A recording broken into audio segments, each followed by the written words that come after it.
Привет, меня зовут Вадим. Объем задач, как и команда нашего проекта, постоянно расширяется. И в следующих выпусках я, параллельно с Андреем, будем рассказывать вам про серые схемы ритуального рынка. В сегодняшнем выпуске мы расскажем о промежуточных итогах и результатах работы нашей команды. Итак, пойдем по порядку. Первый выпуск – Бутовское кладбище. Напомним проблематику. Сегодня в нашем первом выпуске мы приехали на Бутовское кладбище. Что нужно для того, чтобы свободно задирать цены? Монополия. А. Были потрачены бюджетные деньги. Б. Нарушен как раз проект, который был согласован на общественных слушаниях. И в-третьих, судя по всему, в результате будет увеличено количество захоронений. Здесь вот ведется коммерческая деятельность вами же. Первое. Нарушение согласованного на общественных слушаниях плана реконструкции некрополя. Разрушение дорожно-тропиночной сети, на месте которой производится захоронение. Второе. На территории кладбища коммерческую деятельность ведет только ГБУ «Ритуал». Представлены 5 торговых точек. Нашей командой были составлены заявления по найденным нами нарушениям и разосланы в контролирующие органы. Недавно мы получили ответ из Департамента торговли и услуг. Естественно, нам написали, что реконструкция производится согласно всем нормам, законам и тому подобное.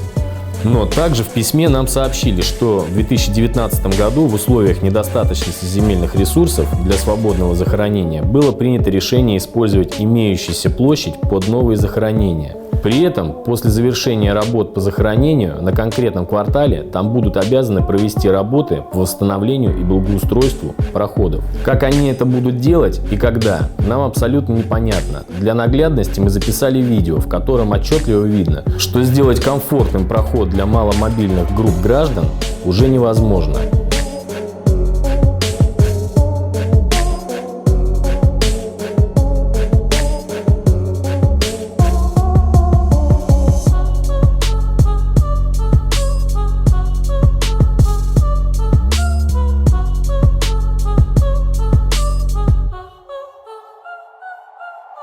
Да и полностью здоровому человеку будет тяжело пройти к могиле близкого человека. Также в письме указывается, что на территории кладбища располагается лишь 2 стационарные точки по продаже товара ритуальных назначений.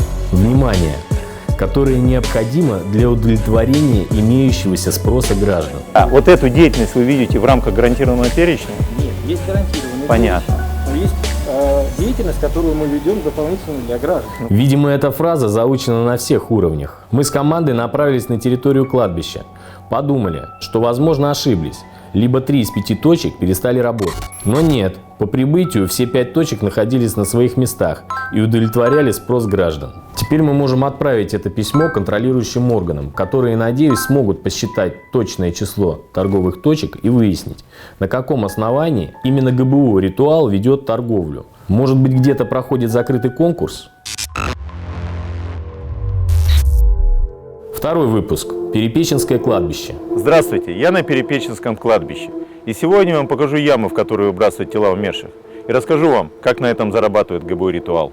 Как же обращаются с телами умерших? Для них выкапывают могилы глубиной не более полуметра. А говорит, что потом проще что, если достать. Это вообще нормальное объяснение нарушения санэпиднорм. А гроб укладывают вровень с землей, нарушая все существующие нормы. Бетонный колодец для всех. Он заполняется водой и превращает прах тысяч людей в кашу. Выявленные командой нарушения: захоронение на глубину не более полуметра, отсутствие должной высоты надгробного холма и расстояние между захоронениями, эксгумация и высыпание праха в братскую могилу, которая заливает водой. Какие же работы произвели на Перепеченском кладбище для урегулирования данной проблемы? Отгородили эту территорию? Достойно. Это решение всех проблем. Хотя чему удивляться, такая практика существует в России уже долгие годы.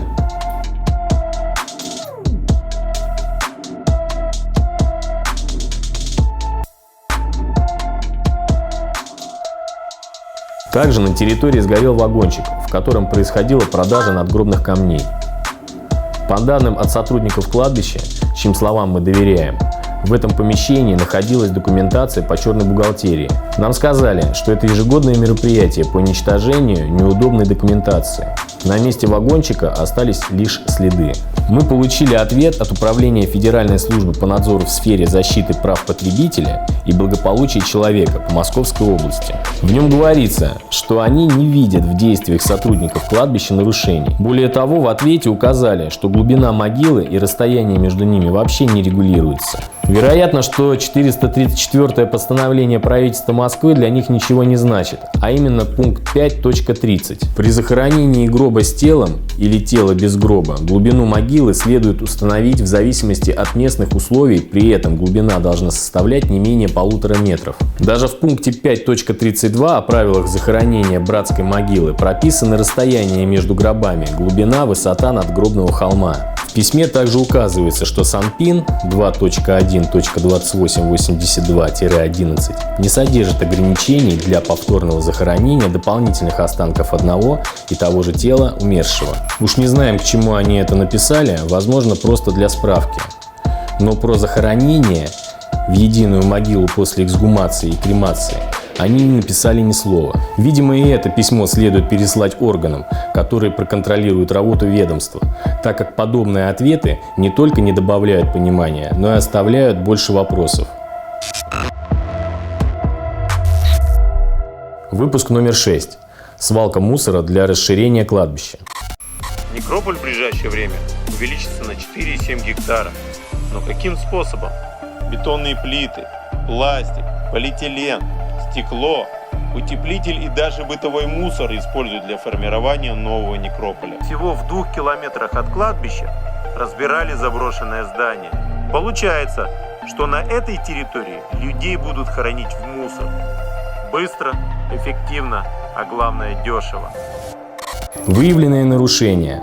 Свалка мусора на территории будущего кладбища, а также отсыпка мусора напрямую в реку Журавка. Вместе с выпуском ролика на портале База.io вышло расследование также на эту тему, где подробно расписали все нарушения и приложили подтверждающие материалы.